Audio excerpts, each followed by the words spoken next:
So imagine for a second that you are holding the deed to a house, Okay. right? And it's this beautiful, like really ancient house, Hmm. built of pale stone, sitting up on a hill somewhere. Sounds nice. Yeah, but the piece of paper in your hand, it's not just some standard legal document you got from a real estate agent. It is legitimate, rock-solid, historical proof.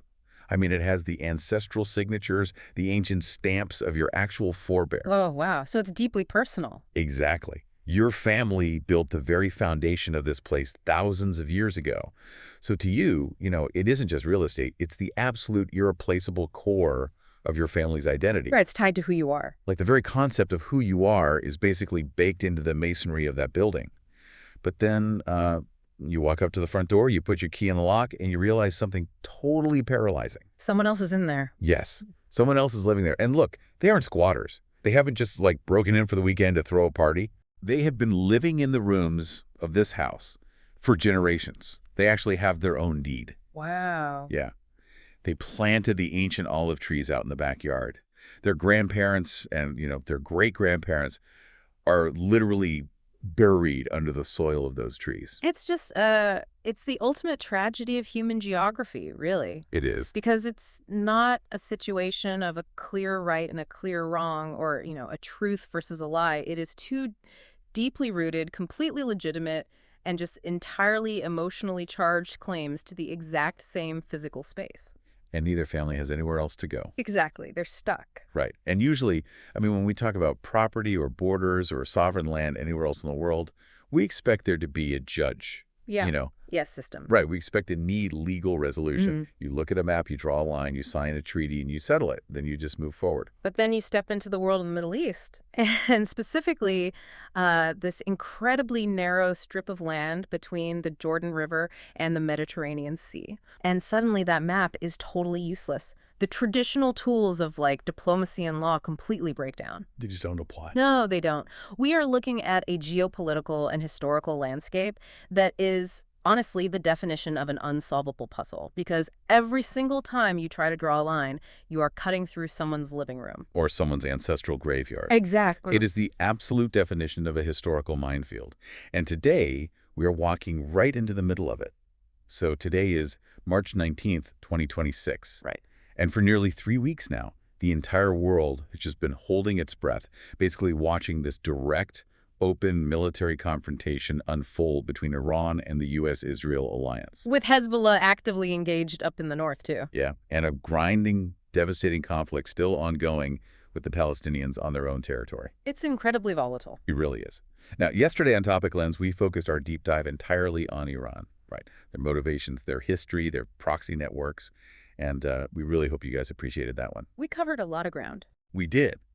But today, we're turning our focus to the other major player in this 2026 war, and that is Israel. And we really need to be clear up front here. This is not going to be like a simple briefing on troop movements or just some sterile recitation of missile trajectories and casualty statistics. Exactly, because you cannot even begin to understand the rockets flying right now in 2026 without going back decades. Centuries, even millennia. Yeah, millennia. And that is the mission of our show. We use what we call the topic lens.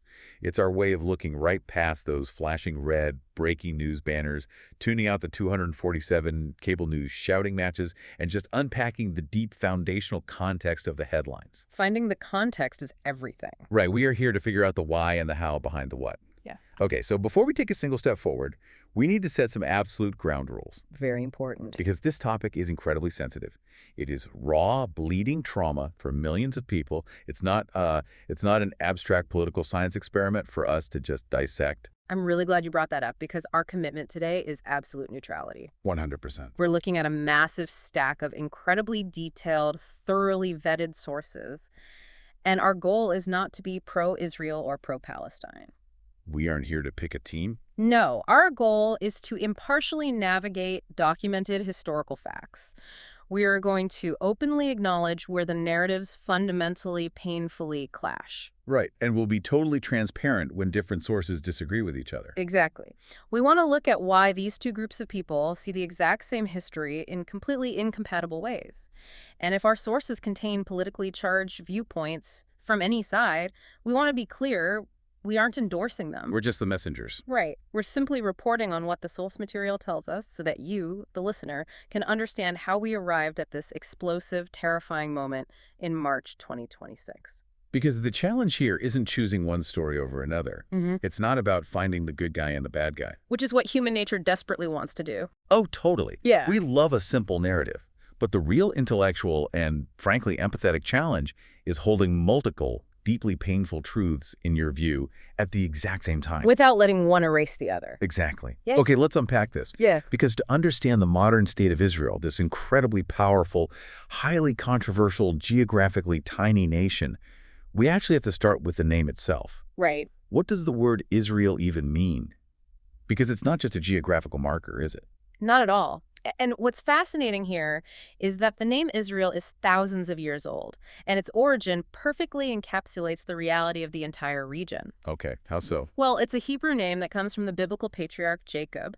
According to the book of Genesis, Jacob spends an entire night wrestling in the dirt with this mysterious figure. Right, usually interpreted as an angel or God. Exactly, an angel or a manifestation of God. And after surviving this grueling, night-long physical and spiritual struggle, he is given a new name. Israel. Yeah, it comes from the Hebrew words Yisra, which means to struggle or to wrestle, and El, meaning God. So Israel literally translates to he who struggles with God. He who struggles, I mean, wow. That is almost too perfect. You have a land that has known virtually nothing but struggle for recorded history, and the very name etched into it means exactly that. It is incredibly poetic and honestly deeply prophetic. From Jacob, we get the 12 tribes of Israel, the biblical Israelites. Right. But I want to be really clear here. This isn't just scriptural mythology. If we look at the hard archaeological evidence, the earliest extra-biblical mention of Israel. Meaning the first time we see the name outside of a religious text. Exactly. The first time we see it carved in stone, it's on the Egyptian Merneptah stele. Okay, and the Merneptah stele isn't just some religious artifact, right? It's basically a piece of hard imperial Egyptian propaganda. That's exactly what it is. It dates back to roughly 1209 BCE. So over 3,200 years old. Yes. The Egyptian pharaoh Merneptah had this massive slab carved to basically brag about his military conquests in the region of Canaan. And on it, he explicitly lists a people called Israel that his army encountered and allegedly destroyed. Allegedly. Right. Obviously, he didn't destroy them. But the significance is that this anchors the Jewish or Israelite presence in this specific geographical area, not just as a matter of faith, but as a documented historical fact in antiquity. Wow. It proves they were a recognized, distinct people living in that land over 3 millennia ago. And so this forms the absolute bedrock of the Jewish historical narrative. It is the foundation of the house from our earlier analogy. It really does. The Jewish historical consciousness is inextricably tied to this land. It's tied to the ancient United Kingdom under Saul, David, and Solomon around 1000 BCE. Right, and Jerusalem. Yeah, tied to Jerusalem, to the building of the first and second temples, which were the absolute center of Jewish religious, economic, and communal life. But crucially, that deep connection is also tied to profound, repeated trauma. Right, because they kept getting invaded. Constantly. The Babylonians destroyed the first temple in 586 BCE and forced the Jewish elite into exile. They eventually returned, they rebuilt the second temple, but then came the Roman Empire. And the Romans didn't just conquer, did they? They basically sought to erase. They were brutal. Following massive Jewish revolts against imperial rule, the Romans decided to crush the Jewish presence permanently.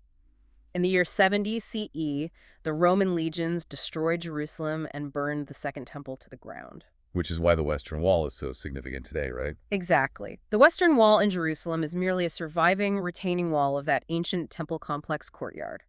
That is why it's the holiest site where Jews are permitted to pray today. It's the literal last physical vestige of their ancient sovereignty. Wow. And it didn't stop there. No.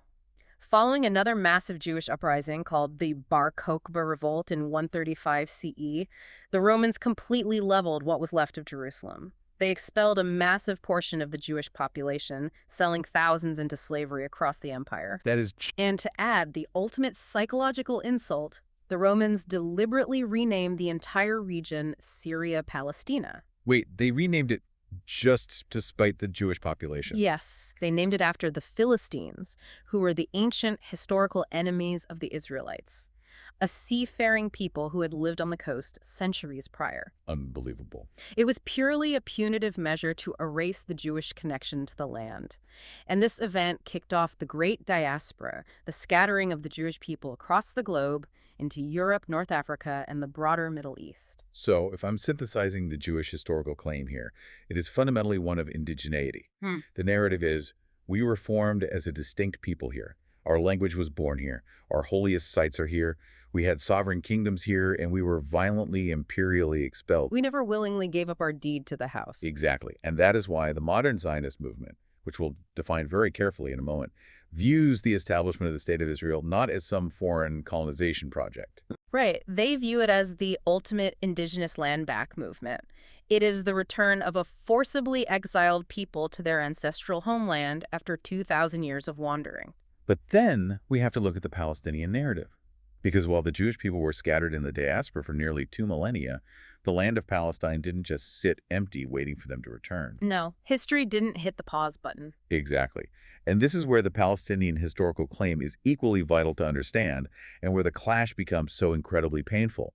The Palestinian claim rests less on a single ancient founding moment or an ancient kingdom and much more on the undeniable reality of continuous multi-generational residence. Yes, continuous demography. Right. After the Islamic conquest of the region in the 7th century CE, the demographic makeup shifted. It became predominantly Arab and Islamic. Though it's important to note, according to our sources, there were always Jewish, Christian, Druze, and other minority communities present continuously throughout this entire period. We're talking about 1,000+ years of continuous, uninterrupted culture. Yeah. Think about the passage of time there.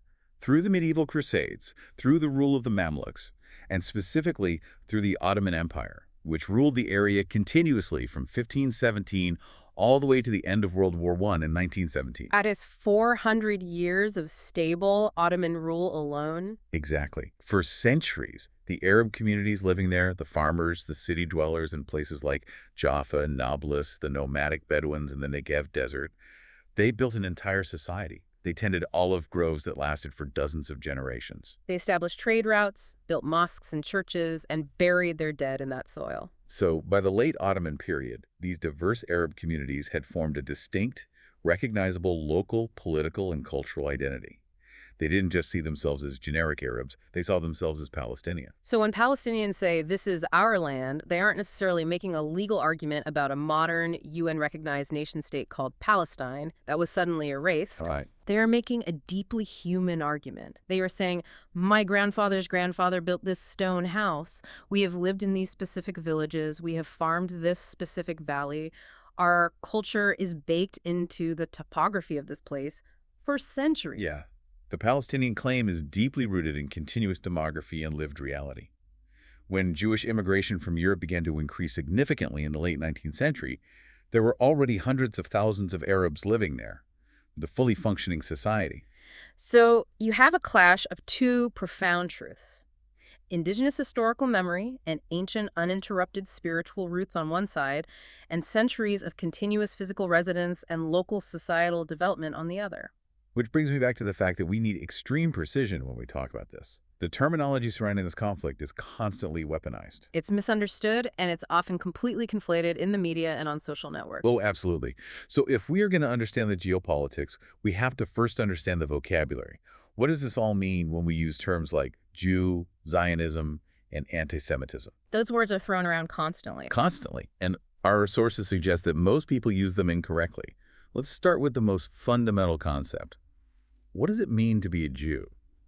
Because it's not just a religion, right? You can't just compare it to being a Lutheran or a Catholic. No, you can't, and that is a very common Western misconception that leads to a huge amount of confusion. Being Jewish is an ethno-religious identity. Okay, unpack that. It encompasses religion, yes. Judaism is the religious framework, but it also encompasses a distinct peoplehood, an ancestry, a shared civilization, and a culture. To give you an example, if you are an atheist, you never go to synagogue, you don't believe in God, but you were born to a Jewish mother under traditional Jewish law, you are completely and fully Jewish. You're still part of the Jewish people. Exactly. You cannot be a secular Catholic in the same way. If you stop believing in Catholic theology, you aren't Catholic anymore. But Jewishness is akin to being part of an extended, ancient family. But you can become Jewish if you weren't born into it, right? Yeah. It's not an exclusive genetic club. You can. It is possible to convert to Judaism, but it is a rigorous, demanding process. It involves deep study, lifestyle changes, and integration into the community. And importantly, Judaism does not actively proselytize. Right, they aren't knocking on doors trying to convert people. No. And this dual nature, being both a religion and a people, is exactly why debates around Israel are so intensely emotional. When you threaten the Jewish state, many Jews feel you are threatening their existential familial identity, not just a political entity. That makes a lot of sense. Okay, what about Zionism? This is a word that has become an absolute flashpoint. You see it on protest signs, you hear it in UN speeches. Yeah. What is the actual definition? Zionism is the modern Jewish nationalist movement. It was formally founded in 1897 by an Austro-Hungarian journalist named Theodor Herzl. And to understand Zionism, you really have to understand the trauma that birthed it. Right. Herzl was heavily influenced by covering the Dreyfus Affair in France in 1894. I want to pause on the Dreyfus Affair because our sources highlight this as a massive turning point. What exactly happened there? Well, Alfred Dreyfus was a French artillery officer of Jewish descent. He was completely assimilated, totally loyal to France, but he was falsely accused of treason, of handing secrets to the Germans. And the evidence was fake. Completely forged. But the French public and military establishment used him as a scapegoat purely because he was Jewish. Herzl was covering the trial as a journalist. He watched Dreyfus be publicly stripped of his military rank in this humiliating degradation ceremony. In Paris. In Paris, the capital of liberty, equality, and fraternity. And massive crowds in the streets were literally screaming, "Death to the Jews." Wow. So Herzl is standing in the supposed pinnacle of enlightened, liberal, democratic Europe, and he sees a mob baying for Jewish blood over a fabricated charge. Exactly. Herzl looked at this and had a dark, profound epiphany. He concluded that assimilation was a total myth. He realized that even in the most progressive democratic societies in Europe, Jews would always be viewed as the other. They would never be safe as a minority. Never. Whenever a crisis hit, they would be the scapegoat. So his conclusion was basically, the only way we survive is if we take our destiny into our own hands. We need our own state. Yes.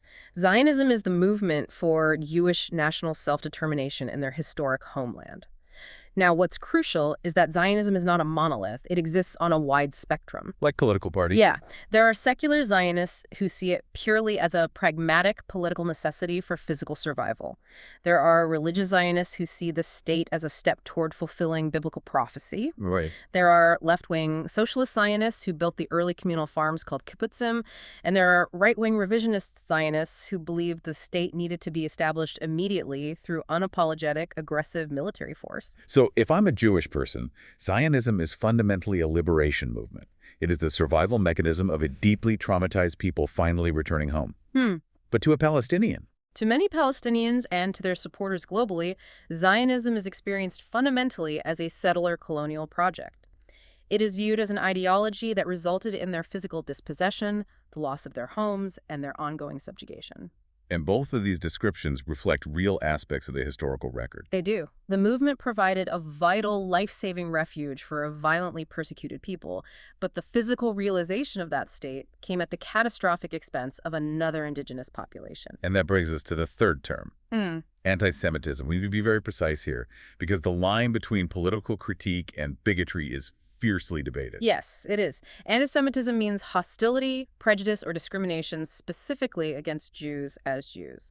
The word was actually coined in 1879 by a German journalist and political agitator named Wilhelm Marr. Okay. Marr was an avowed racist. He wanted a new term to replace the older religiously based term Jew hatred. He wanted something that sounded academic, biological, and scientific to justify his bigotry. So he invented the word anti-Semitism. Our sources point out something really interesting here, a linguistic loophole that people sometimes try to use. The word Semitic is a linguistic category that includes Arabic, Amharic in Ethiopia, Hebrew, and others. So you'll sometimes hear people say, well, Arabs can't be anti-Semitic because they are themselves Semites. Right, and that is a linguistic fallacy. It's a semantic trick. How so? Because in actual historical and political usage, from the very moment Wilhelm Marr coined the term in late 19th century Germany to today, anti-Semitism has exclusively referred to anti-Jewish hatred. It has never meant hatred of all people who speak Semitic languages. Oh, interesting. That is why many modern institutions, including the International Holocaust Remembrance Alliance, prefer to spell it as one continuous word, anti-Semitism, with no hyphen and a lowercase os, to explicitly remove the false implication that it's about a generic, broad group of Semites. So what does this all mean for criticism of Israel? Like, if I disagree with the Israeli government, am I being anti-Semitic? Where is the actual line? It is arguably the most defining, contentious debate in global politics right now. Let's be clear. Criticism of Israeli state policy is not automatically anti-Semitic. Right. You can rigorously, harshly criticize Israel's military actions in Gaza, its military occupation of the West Bank, its settlement expansion, or its government leaders. Israel is a sovereign nation-state, and like any other nation-state, it is subject to geopolitical critique. But where does it cross the line? It crosses the line into anti-Semitism when Jews as a whole are blamed or held collectively responsible for the actions of the Israeli government. Okay, that makes sense. It also crosses the line when classic, centuries-old anti-Jewish tropes like conspiracy theories about Jews controlling the global media, the banking system, or foreign governments are mapped onto the state of Israel. Right. Taking old bigotry and just swapping in the word Zionist or Israel. Exactly. And many scholars argue it crosses the line when Israel is systematically demonized, delegitimized, or held to a double standard of behavior that is not expected or demanded of any other democratic nation on earth. Which requires us to forcefully pull apart two concepts that are constantly mashed together in the public consciousness. Yes. The Jewish people globally and the state of Israel politically. This distinction is absolutely vital for any listener trying to understand this logically. There are roughly 15 million Jews globally. Only about 7 million of them live in Israel. Wow, okay. The other 8 million live in the diaspora, mostly in the United States, which has nearly 6 million Jews, but also in France, the UK, Argentina, Canada, and elsewhere. So the majority of Jewish people in the world are not Israeli citizens. They don't vote in Israeli elections. They don't serve in the Israeli military. Exactly. And furthermore, not all Israelis are Jews. Around 20% of Israel's citizens are Arab. Right. So holding a Jewish college student in New York or a Jewish shop owner in Paris responsible for the bombardment of Gaza is textbook anti-Semitism. It's just bigotry. It is exactly as irrational and exactly as bigoted as holding a Muslim citizen in Germany responsible for the actions of the Taliban in Afghanistan or ISIS in Syria. Right. It's conflating a global ethno-religious identity with the foreign policy of a specific sovereign state.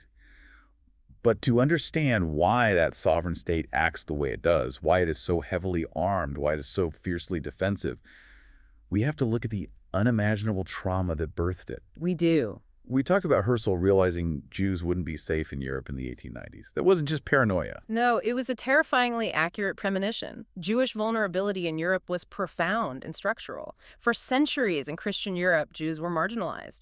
Because of religious laws, they were often barred from owning land or joining craft guilds. Which forced them into specific, precarious economic roles. Right, like money lending. This in turn made them easy to scapegoat. Whenever there was an economic crisis or a plague like the Black Death, Jews were violently targeted and massacred. And then in the 20th century, this older, religiously motivated hatred fused with modern, pseudoscientific racism and industrial state power. And that horrific fusion culminates in the Holocaust. The systematic, state-sponsored, industrialized murder of roughly 6 million European Jews by Nazi Germany and its network of collaborators. And that figure 6 million is not an estimate. It is one of the most rigorously documented facts in modern history.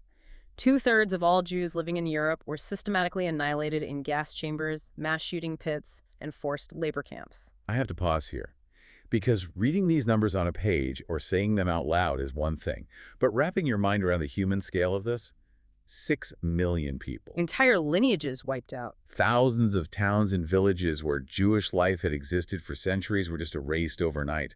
It's a level of trauma that is almost impossible to comprehend. And our sources note an important historical nuance here. Right, that the Holocaust didn't create Zionism. Exactly. We already established that Herzl started the movement decades earlier, but it dramatically, undeniably proved the Zionist thesis to the surviving Jewish population. Yes, that is the crucial takeaway.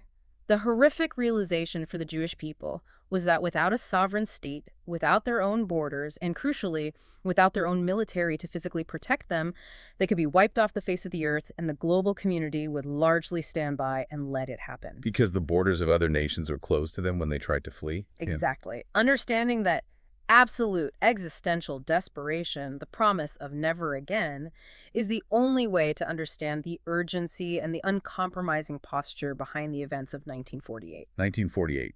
This is the pivot point of modern Middle Eastern history. The British Empire had controlled the region, an area known as the British Mandate for Palestine, since they defeated the Ottomans at the end of World War I. Right. But by 1947, the British are exhausted. They realize they cannot reconcile the competing, increasingly violent demands of the Jewish immigrants fleeing post-Holocaust Europe and the native Arab population who sees their land slipping away. So the British throw their hands up and hand the explosive problem to the newly formed United Nations. And in 1947, the UN General Assembly passes Resolution 181. This was the famous partition plan. Right. The UN formed a special committee and ultimately recommended dividing the land into two separate independent states, a Jewish state and an Arab state. What about Jerusalem? Because of its intense shared religious significance to Jews, Muslims, and Christians, Jerusalem was to be carved out and placed under a special international regime administered by the UN. So if I'm looking at the map the UN drew up, how was the land actually divided? The plan allocated roughly 56% of the territory to the proposed Jewish state and 43% to the proposed Arab state. It looked like a bizarre jigsaw puzzle with the two states intertwined. And how was that received? Because this moment, the reaction to the UN plan, is where the two historical narratives split so dramatically that they never really rejoin. Well, the Jewish leadership, led by figures like David Ben-Gurion, accepted the partition plan. They had deep reservations, of course. They were disappointed not to get Jerusalem, and the borders were militarily indefensible. But they accepted it anyway. They accepted the compromise because it guaranteed them international recognition in a sovereign state. They desperately needed a haven for the hundreds of thousands of Holocaust survivors languishing in European displaced persons camps. With the Arab leadership. The Arab leadership, alongside the surrounding Arab nations, rejected the plan entirely and unequivocally. And I want to dig into that. From the Arab perspective, why did they reject it? Because often in Western political discourse, this moment is framed very simply, almost dismissively, as the Arabs refused a state and chose war. But what was their actual structural argument? Their argument was rooted fundamentally in demographics and the principle of self-determination. At that time in 1947, the Arab population in Palestine was roughly 1.2 million, and the Jewish population was about 650,000. So Arabs were the clear majority. An overwhelming majority, nearly two-thirds. And they privately owned the vast majority of the agricultural land. They looked at the UN map and argued that giving 56% of the territory to a minority population composed largely of recent European immigrants was a fundamental violation of democratic principles and indigenous rights. To them, the UN had no moral or legal authority to give away land that belonged to the people living on it. Exactly. So the UN plan fails to bring peace. It actually accelerates the violence. The British officially withdraw their forces. And on May 14, 1948, David Ben-Gurion stands up in Tel Aviv and reads the Israeli Declaration of Independence. The modern state of Israel is born. And what happens the very next day? On May 15, 1948, the surrounding Arab armies' forces from Egypt, Syria, Transjordan, Lebanon, and Iraq invade the territory. The first Arab-Israeli war begins immediately. For the Jewish people, who had just 3 years earlier survived the gas chambers of Europe, this must have felt like a second Holocaust was about to begin on the shores of the Mediterranean. It was an existential fight for survival from minute one. The nascent Israeli military forces were initially outgunned and fighting on multiple fronts simultaneously. And yet, against incredible odds, through sheer desperation, unified command, and eventually securing arms shipments from Czechoslovakia, they not only survive the invasion, but they go on the offensive. They actually expand their territory. Significantly. By the time the final armistice lines are drawn in 1949, Israel controls 78% of the territory, much more than the 56% the UN had proposed. The remaining 22%, the West Bank and Gaza, are occupied by Jordan and Egypt, respectively. But the survival and triumph of the Jewish state came with a devastating, enduring human cost for the Palestinian Arabs. This is the dual trauma we talked about at the beginning. For Israelis, 1948 is the War of Independence. It is a miraculous, heroic victory against annihilation. For Palestinians, 1948 is the Nakba. That is the Arabic word for catastrophe. During the months leading up to the war, and during the brutal conflict itself, between 700,000 and 750,000 Palestinian Arabs either fled their homes in terror or were forcibly expelled by Israeli militias and the newly formed military. I want to clarify something from our sources here, because the nature of this displacement is heavily debated. Our sources note that even prominent Israeli historians, like the new historians, such as Benny Morris, who painstakingly studied the declassified IDF military archives in the 1980s, they document that this wasn't just a case of people naturally running away from a crossfire. Or just following orders from Arab leaders to leave. Right. There were massacres, like the infamous one at Deir Yassin, and there were deliberate tactical expulsions by Israeli forces to secure contiguous territory. Morris himself, though he defends the necessity of it for the state's survival, refers to it academically as ethnic cleansing. Yes. The archival evidence shows a really complex reality. Some fled out of fear of impending battle, but many whole villages were deliberately emptied by military forces. And those villages were subsequently bulldozed or blown up to prevent the inhabitants from ever returning. Wow. Those 700,000 refugees ended up in squalid tent camps in Lebanon, Syria, Jordan, the West Bank, and Gaza. And the tragic detail is that many of them literally kept the heavy iron keys to their front doors in their pockets, fully believing they would return in a few weeks when the fighting stopped. But they never did. They never did. Israel passed laws preventing their return, arguing that allowing a massive hostile Arab population back in would destroy the Jewish state from within. Today, there are over 5 million registered Palestinian refugees descended from that initial displacement. And the question of their right of return remains one of the most emotionally intractable roadblocks to any peace agreement. Absolutely. But the massive demographic shift of 1948 wasn't just a one-way street, was it? We talk extensively about the Palestinian refugees, but there was another massive displacement happening simultaneously that gets much less attention in global media. That's right, and it's a critical missing piece of the puzzle if you want to understand modern Israeli society. Following the UN partition vote and the creation of Israel, there was a massive, violent backlash against Jewish communities living in Arab and Muslim nations across the Middle East and North Africa. Between 1948 and the early 1970s, approximately 850,000 Jews fled or were violently expelled from countries like Iraq, Egypt, Morocco, Yemen, and Syria. We're talking about incredibly ancient communities, Jews who had lived in Baghdad or Cairo for thousands of years, long before the Islamic conquests even occurred. Suddenly being stripped of their citizenship, having their businesses and properties seized by the state, facing violent riots, and being forced to flee for their lives. Exactly. These are the Mizrahi and Sephardic Jews. And where did they go? While some went to Europe or the Americas, the vast majority were absorbed by the new state of Israel. They arrived traumatized, stripped of their wealth, with nothing but the clothes on their backs. They were housed in transit camps in Israel for years. Which completely shatters a major prevailing global misunderstanding. You frequently hear people on college campuses or social media say, Israel is just a white European colonial implant in the Middle East. If we connect this to the demographic reality of 2026, that claim ignores the fact that today, roughly half of all Jewish Israelis have roots not in Europe, but in the Middle East and North Africa. Right. They didn't come from Poland or Germany. They came from Yemen, Iraq, and Morocco. They are as Middle Eastern in their heritage, culture, and appearance as anyone else in the region. So if you look at Israel in the 1950s, it wasn't a colonial outpost of wealthy Europeans. It was a desperate nation of traumatized refugees. You had Holocaust survivors from Europe speaking Yiddish and expelled Mizrahi Jews from the Arab world speaking Arabic, all trying to forge a single unified state while completely surrounded by nations that wanted to destroy them. It's a miracle it held together. So by 1949, Israel has secured its existence, but it's essentially a nation holding its breath. The borders they drew weren't lines of peace. They were literally just the places on the map where the armies finally stopped shooting. And that sheer geographic vulnerability meant a second massive collision wasn't just likely, it was structurally inevitable. Let's look at how that paranoia and tension erupted 18 years later in the second defining year of this conflict, 1967, the Six-Day War. Right. In June 1967, tensions reached a boiling point. Egypt closed the Straits of Tiran to Israeli shipping, which Israel considered an act of war, and Arab armies massed on Israel's borders with explicitly hostile rhetoric. Facing what it considered an imminent existential threat, Israel launched a preemptive, devastating surprise attack against the air forces of Egypt, Syria, and Jordan. And in just 6 days, the Israeli military achieved a stunning, historically unprecedented military victory. But in doing so, they completely radically redrew the map of the Middle East. So in just 6 days, they rewrite the geography. I'm looking at the territorial gains from our sources here, and the sheer scale is staggering. What exactly did they take control of?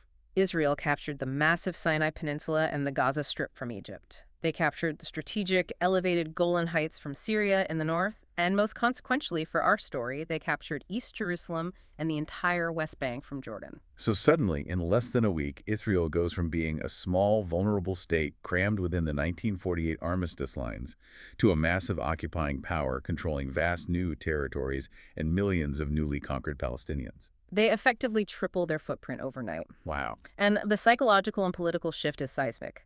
The Sinai Peninsula was eventually returned to Egypt in a historic 1979 peace deal, but the West Bank, East Jerusalem, and Gaza, these newly captured territories, became the absolute epicenter of the modern conflict. From 1967 onward, the global debate shifted. Exactly. It was no longer primarily about whether Israel had the right to exist. The debate became about military occupation, international law, the building of Israeli civilian settlements on captured Palestinian land, and whether a sovereign Palestinian state would ever be allowed to emerge in those territories. Which brings us to the physical, geographic reality of the State of Israel itself. Because to understand the mindset of the Israeli government and the IDF, the Israel Defense Forces, you have to look closely at a map. You have to understand the geography of extreme vulnerability. Right. If you are sitting in the United States or Germany or Canada, it is very hard to conceptualize just how tiny Israel actually is. We are used to vast expanses of land. But the entire country of Israel, within its recognized pre-1967 borders, is about 20,770 square kilometers. To put that in terms we can visualize. It is roughly the size of the country of Wales in the UK or the US state of New Jersey. New Jersey. It's incredibly small. Very small. And it's not a perfect square. At its narrowest point, right near the bustling coastal city of Tel Aviv, where the vast majority of the population and economic engine is concentrated, the country is only 15 kilometers wide. Wait, 15 kilometers. So from the beaches of the Mediterranean Sea to the border of the West Bank, you're talking about a 12-minute drive on the highway. Precisely. You can drive across the entire width of the sovereign country in the time it takes to listen to 3 pop songs on the radio. That is insane. This is what military strategists call having zero strategic depth. If a hostile, invading mechanized army breaches that narrow border, they can cut the entire country in half, separating the north from the south, in under an hour. And this geographical claustrophobia dictates their entire military doctrine. It mandates a hyper-aggressive, offensive military doctrine. Israel cannot afford to absorb a massive first strike and slowly retreat into the interior to regroup. Like the Soviet Union did against Napoleon or Hitler. Or the way the U.S. could absorb Pearl Harbor and build up forces. For Israel, there is nowhere to retreat to. Their backs are literally against the sea. If they lose a single major war, the state ceases to exist. So the IDF is built on the premise of early warning, massive deterrence, and taking the fight to the enemy's territory immediately. Yes. And to execute that doctrine, they've built a literal fortress state. Let's talk about the mechanics of the IDF, because it is one of the most formidable, highly trained militaries on the planet. How does a country the size of New Jersey field an army that rivals regional superpowers?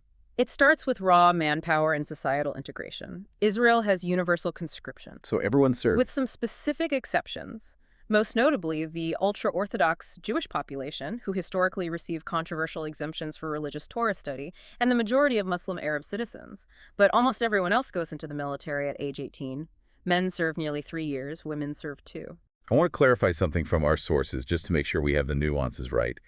You said most Muslim Arab citizens are exempt, but there are exceptions within the Arabic-speaking population. Yes, the Druze and Circassian minority populations who are Arabic-speaking but have distinct cultural and religious identities do serve in the IDF.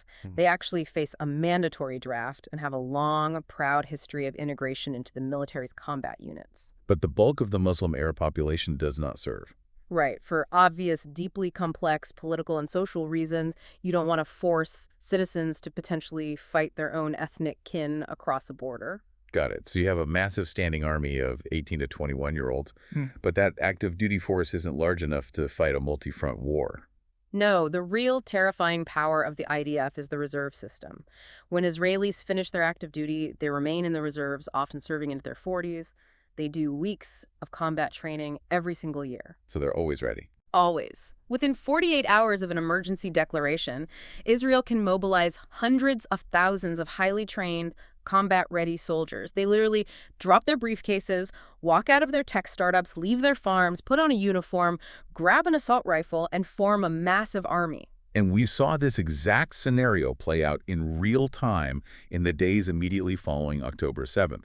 The entire society pivoted from civilian life to total war in a matter of hours. Exactly. But sheer manpower isn't enough when you are surrounded by nations with much larger populations like Iran or formerly Egypt. Yeah. You need a massive technological edge. And as Israel has invested heavily out of sheer necessity in becoming a global military tech superpower. Let's look at the Iron Dome, which is world famous now. It's a mobile air defense system. But how does it actually work? Because people think of it as a magical force field, but it's really an incredibly advanced triage algorithm, isn't it? That's a great way to put it. When a rocket is fired from Gaza or Lebanon, the Iron Dome's radar detects it in seconds. But it doesn't just shoot blindly. What does it do? The system's algorithm instantly calculates the rocket's exact trajectory, wind speed, and projected point of impact. If it calculates the rocket is going to land in an empty desert field, it deliberately does nothing. It lets it fall. Wow. But if it calculates the rocket is heading for a populated neighborhood or a military base, it fires an interceptor missile to blow it out of the sky. It has an 80 to 90% success rate, and by ignoring the harmless rockets, it saves millions of dollars in interceptors. And they design their own ground vehicles specifically tailored to their philosophy, right? Yeah. Like the Merkava tank. Yes, the Merkava is unique among global battle tanks because it is specifically designed around the survival of the human crew. In most tanks, the heavy engine is in the back. In the Merkava, the engine is placed in the front. So it acts as extra armor. Exactly. It acts as a massive extra block of armor between incoming fire and the soldiers inside. Because Israel has such a small population, the military philosophy is deeply focused on minimizing casualties. Every single soldier's life is considered precious to the national psyche. And then there's the Shadow Realm. Cyber warfare. Unit 8200. Unit 8200 is their legendary signal intelligence and cyber core. It's essentially the Israeli equivalent of the American NSA, but it functions as an elite, high-pressure incubator for the country's booming tech sector. This is the unit that, alongside the United States, is widely attributed to have created the Stuxnet computer worm over a decade ago. Stuxnet is fascinating. Explain the mechanics of what that code actually did to Iran. It was a piece of malware so sophisticated it bridged the gap between code and physical destruction. Iran's Natanz nuclear facility was air-gapped, meaning its computers weren't connected to the internet at all. So how do they get it in? Israeli and U.S. intelligence reportedly used spies to physically drop infected USB drives in the parking lot. Once someone plugged one in, the Stuxnet code secretly hunted for specific Siemens industrial controllers. When it found them, it maliciously altered the spinning speed of the nuclear centrifuges, making them spin so wildly out of control that they physically tore themselves apart. Unbelievable. But the genius of the code was that it simultaneously fed false normal readings back to the Iranian engineers' monitors. So the engineers sat there looking at screens saying everything was fine, while the centrifuges ripped themselves to shreds in the next room. It's science fiction level warfare. Yeah. And of course, none of this, the Iron Dome, the F-35 fighter jets, the advanced munitions, exists in a vacuum. The United States provides enormous, unparalleled financial backing. Before the current wars escalated in 2023, the U.S. was providing roughly $3.8 billion annually in direct military aid to Israel. It is a cornerstone of American foreign policy in the Middle East. Right. This guarantees what the Pentagon formally calls Israel's qualitative military edge, a legal commitment that the U.S. will ensure Israel always has technologically superior weapons to any combination of regional adversaries. But here's where we hit the most profound, devastating paradox of this entire deep dive. You look at everything we just laid out. You look at the algorithmic genius of the Iron Dome, the cyber supremacy of Unit 8200, the stealth F-35s, the legendary Mossad intelligence agency that supposedly knows everything happening in the Middle East. Yeah. You have a nation that is essentially the most advanced high-tech fortress on the planet. And yet, the central question is, how does a nation this fortified end up so utterly tragically and bloodily vulnerable on the morning of October 7th, 2023? To answer that, you have to look away from the external borders with nation-states like Lebanon or Syria. You have to look intimately at the internal borders. The Palestinian territories. Yes, you have to look at the incredibly complex, fragmented, and suffocating reality of Gaza and the West Bank. Because the security perimeter wasn't breached by a foreign nation-state army driving tanks. It was breached from within this fractured pressure cooker ecosystem. Let's clearly define these two areas because they often get lumped together in the evening news simply as the Palestinian territories, but geographically, politically, and practically, they are vastly different worlds. Let's start with Gaza. Geographically, the Gaza Strip is a tiny, isolated sliver of land on the Mediterranean coast. It borders Egypt to the south and Israel to the north and east.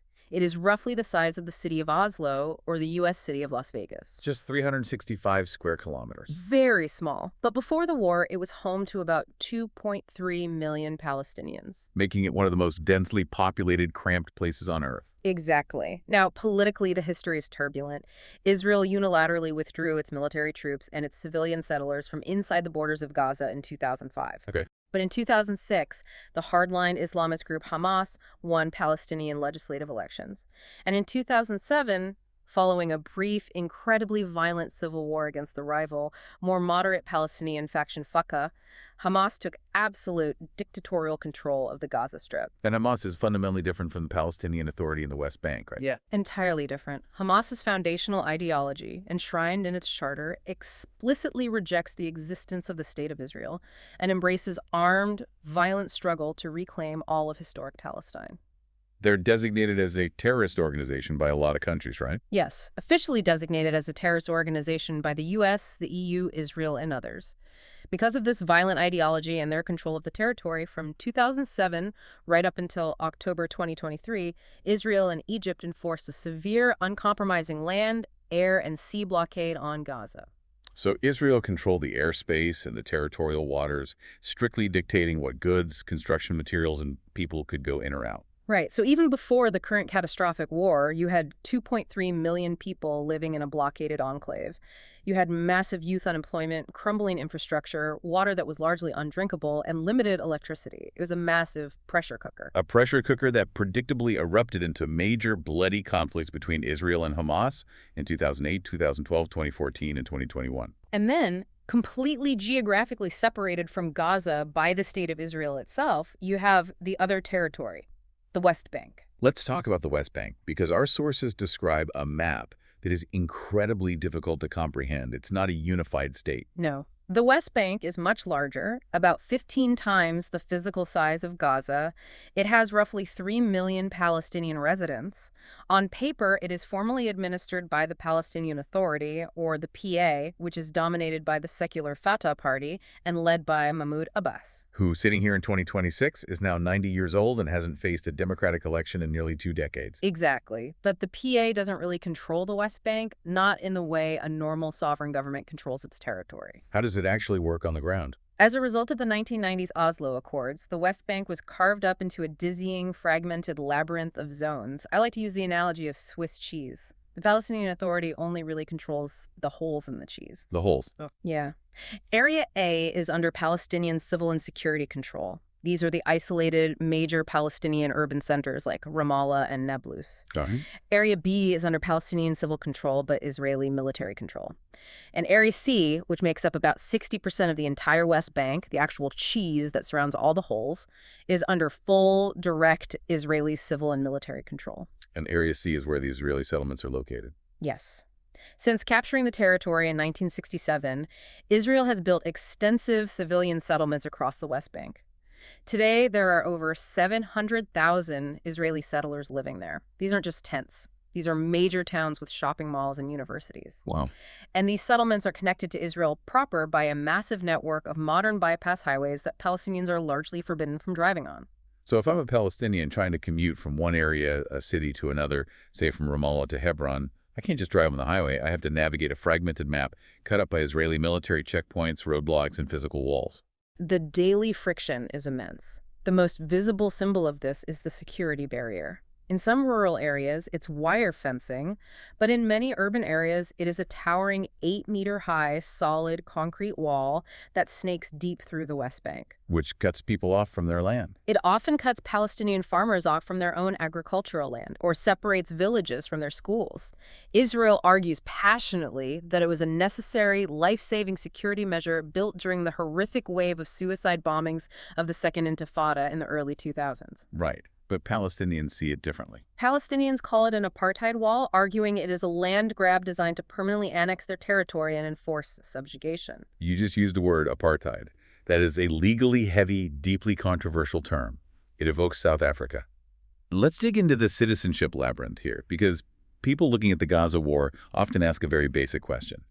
If Israel controls all this territory, why isn't this just called a civil war? That is a crucial question, and it gets to the heart of the legal structure. A civil war implies citizens of the same nation fighting each other. The Palestinians in Gaza and the West Bank are not Israeli citizens. Right. If we break it down, there are essentially 4 distinct tiers of legal status for the people living between the river and the sea. Okay, lay out these 4 tiers for us, because this explains the daily reality of the region better than any map. Tier 1, Jewish Israelis. They have full citizenship, democratic voting rights, passports, and full civil rights under Israeli civil law, whether they live in Tel Aviv or in a settlement in the West Bank. Okay, simple enough. Tier 2, Arab Israelis. These are the descendants of the Arab population who remained inside Israel's recognized borders after the 1948 war. They make up 20% of the population. They hold Israeli passports, they vote in Israeli elections, they serve in the Knesset, and they sit on the Supreme Court. Right. They face documented societal and systemic discrimination, but legally, on paper, they are citizens of the state. Okay, so those first 2 tiers are inside Israel proper. What about the territories? Tier 3, Palestinians in the West Bank. They live under Israeli military occupation. They are subject to Israeli military courts, not civil law. They do not have Israeli passports. Crucially, they cannot vote in Israeli elections, even though the Israeli military ultimately controls their borders, their resources, and their daily movement. So they have no say in the government that controls them. Exactly. They are not citizens of Israel, nor are they citizens of a recognized sovereign state of Palestine. They are stateless. And then Tier 4, Palestinians in Gaza. Before the current war, they lived under harsh Hamas rule internally, but under the suffocating Israeli-Egyptian military blockade externally. They, too, are entirely stateless. So when major human rights organizations like Amnesty International or Human Rights Watch release explosive reports using the term apartheid, they aren't necessarily talking about a Jewish person and an Arab Israeli person sitting next to each other on a public bus in Tel Aviv. Exactly. They are referring specifically and technically to the dual legal system operating in the West Bank. You can have an Israeli settler living in Area C who falls under democratic Israeli civil law, can vote for the government that controls the territory, and enjoys full constitutional rights. Right.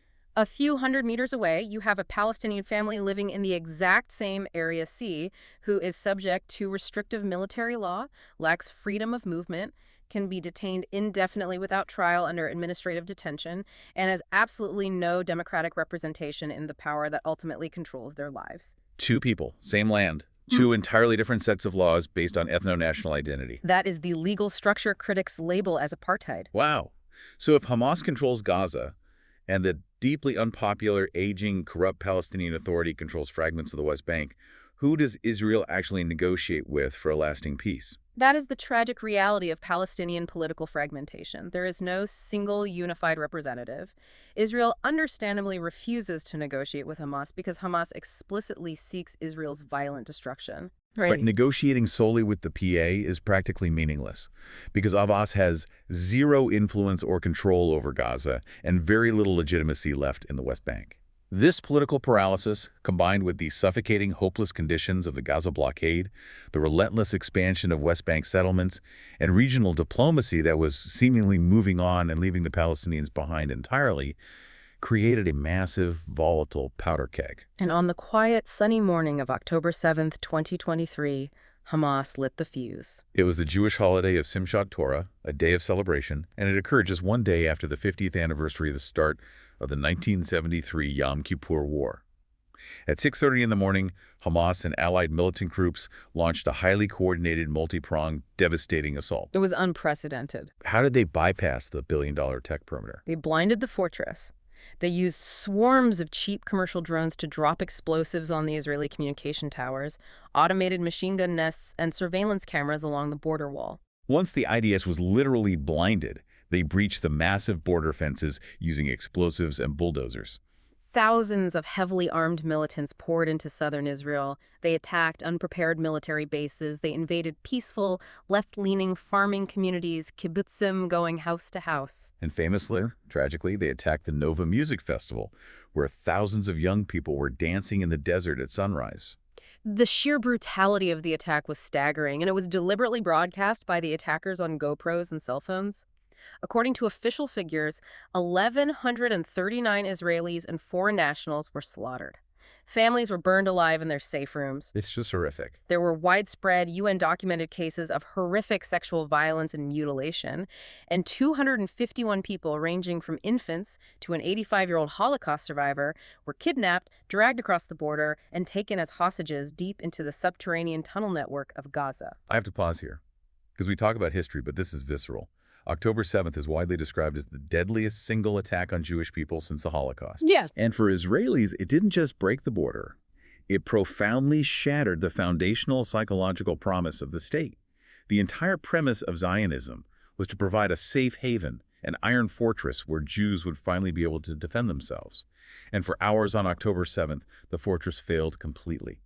People were slaughtered in their homes waiting for an army that didn't arrive. That psychological trauma cannot be overstated. It was an existential shock that reverberated through the DNA of the country. It touched the deepest, darkest historical fears of the Jewish people. And the Israeli response was immediate, overwhelming, and aimed not at containment, but at the total, uncompromising eradication of Hamas as a military and governing force. They mobilized 300,000 reservists. They launched a massive, relentless aerial bombardment, followed by a full-scale armored ground invasion of the Gaza Strip. And this is where we see the grim, catastrophic reality of asymmetric warfare play out in a dense urban environment. If we connect this to the broader military picture, asymmetric warfare means a massive imbalance of power and tactics. Israel possesses one of the most advanced, precision-guided, heavily armed militaries on Earth. While Hamas is a non-state militant group. Right. And they purposefully and strategically embed their fighters, their weapons caches, and their massive, hundreds of miles-long tunnel networks deep within and directly underneath civilian infrastructure, residential neighborhoods, hospitals, UN schools, and mosques. Israel argues repeatedly that Hamas uses the Palestinian civilian population as human shields, deliberately making massive civilian casualties an inevitable consequence of any IDF strike. And while independent military analyses completely confirm that Hamas does embed in and exploit civilian areas, human rights experts and international law scholars argue forcefully that this does not absolve Israel of its obligations under the Geneva Convention. Right, the rules of war. The rules of war dictate proportionality, distinction, and the protection of civilians. The argument is that dropping a 2,000-pound bomb on a refugee camp to kill one Hamas commander is a disproportionate war crime, regardless of the human shield dynamic. And the results of this asymmetry have been globally catastrophic. The numbers are numbing. They lose their meaning if you don't stop to think about them. By late 2025, Gaza health authorities reported that over 67,000 Palestinians had been killed. And the UN notes that the majority of those casualties were women and children. And the destruction of the physical environment, the very ability to sustain human life, is near total. Independent satellite assessments show upwards of 90% of all residential buildings, commercial facilities, hospitals, and universities in Gaza were damaged or completely destroyed. The deliberate flattening of entire urban centers. The mass displacement of millions of people who were forced to move multiple times over to so-called safe zones that were often subsequently bombed, and a dire manufactured humanitarian crisis involving mass starvation, amputations without anesthesia, and rampant disease. The scale of the civilian suffering in Gaza triggered unprecedented global fallout. It moved beyond protests on college campuses.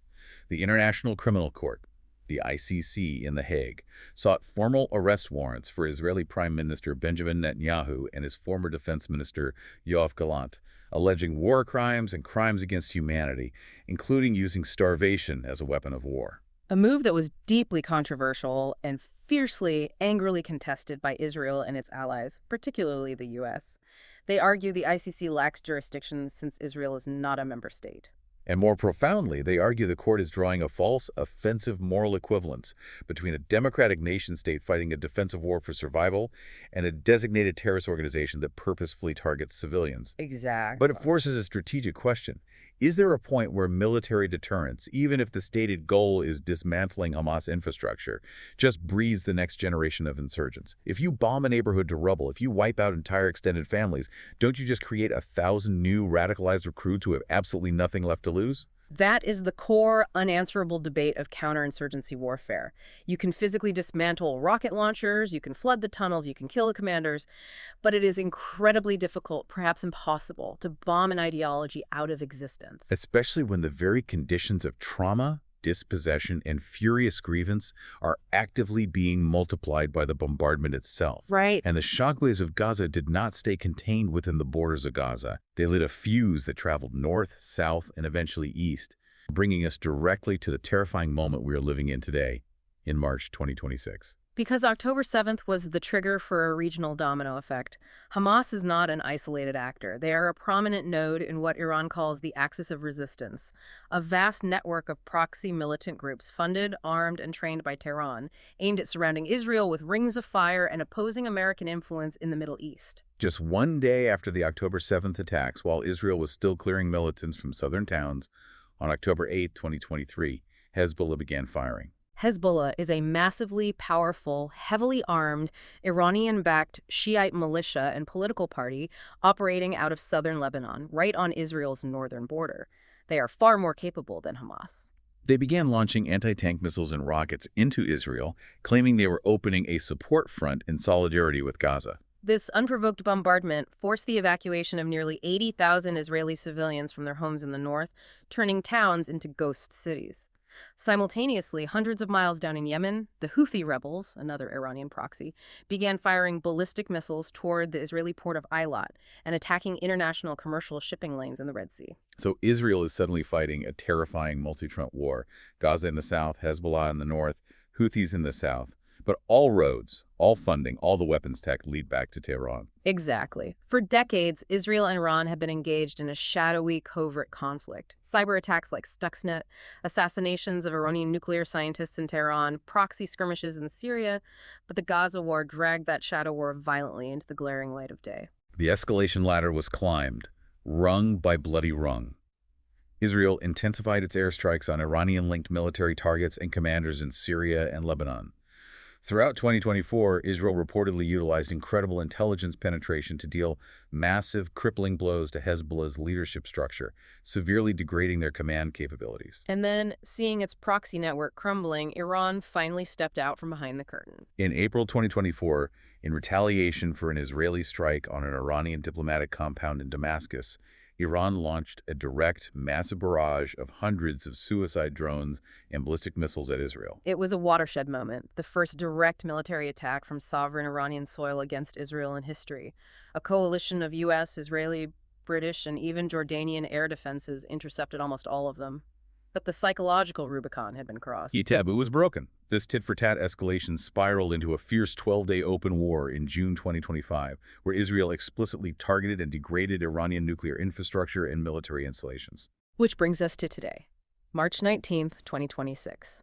Israel, fully backed by and coordinating with the United States military, is engaged in a direct, ongoing, highly volatile military confrontation with the Islamic Republic of Iran, while still fighting Hezbollah in Lebanon and dealing with the smoldering ruins of Gaza. It is stunning and terrifying to map out the direct causality.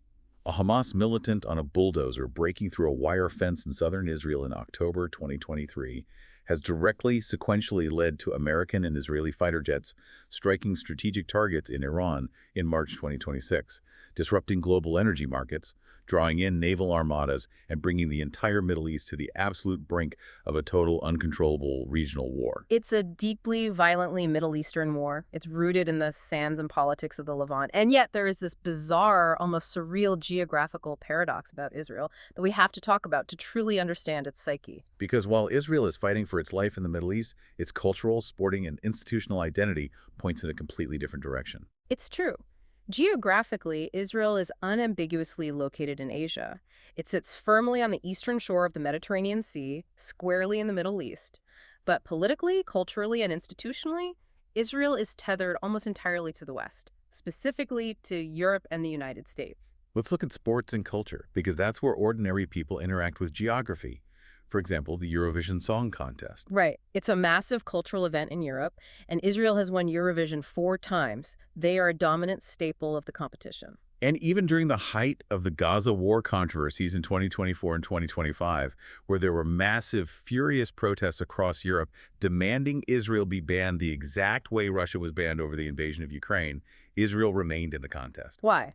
Because Eurovision is run by the European Broadcasting Union, which is based on institutional membership and technical broadcasting footprints, not strict continental geography. But the most glaring, fascinating example of this paradox is in football or soccer.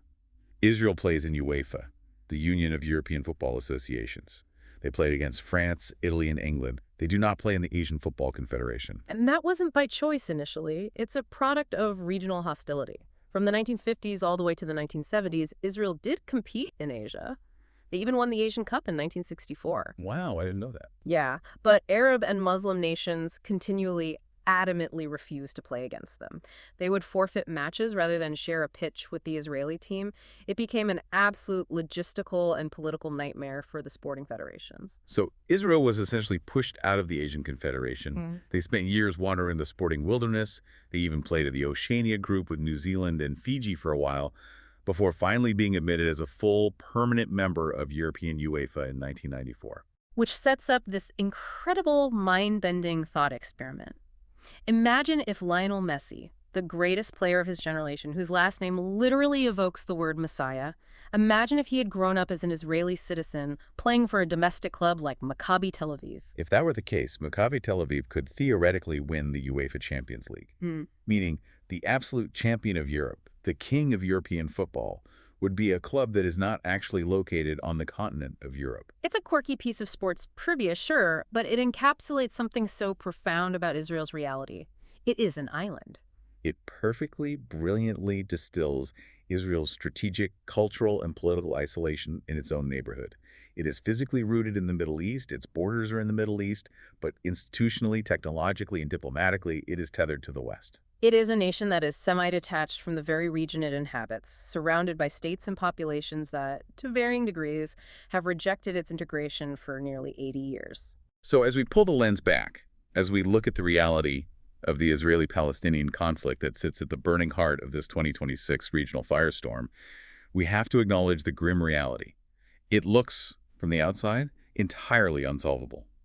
The traditional two-state solution looks dead. Because the physical and political roadblocks to a two-state solution are monumental, perhaps insurmountable at this point, you have the status of Jerusalem, a city claimed passionately by both peoples as their eternal, indivisible capital. You have the Palestinian demand for the right of return for millions of refugees, which Israel categorically rejects, because allowing millions of Palestinians to vote in Israel would mean the demographic end of the state as a Jewish-majority nation. And physically, you have over 700,000 Israeli settlers living deep in the West Bank. Evacuating them would cause a massive, violent domestic political earthquake bordering on civil war inside Israel, but leaving them there makes drawing a contiguous, viable, sovereign Palestinian state on a map practically impossible. Not to mention the internal political paralysis on both sides. You have an Israeli government heavily reliant on ultra-nationalist far-right factions who view the West Bank as Judea and Samaria, given to them by God, and who oppose a Palestinian state entirely. And on the other side, you have a fragmented, broken Palestinian leadership split between a deeply unpopular, corrupt PA in the West Bank and Hamas in Gaza, an organization that views any territorial compromise as a religious betrayal.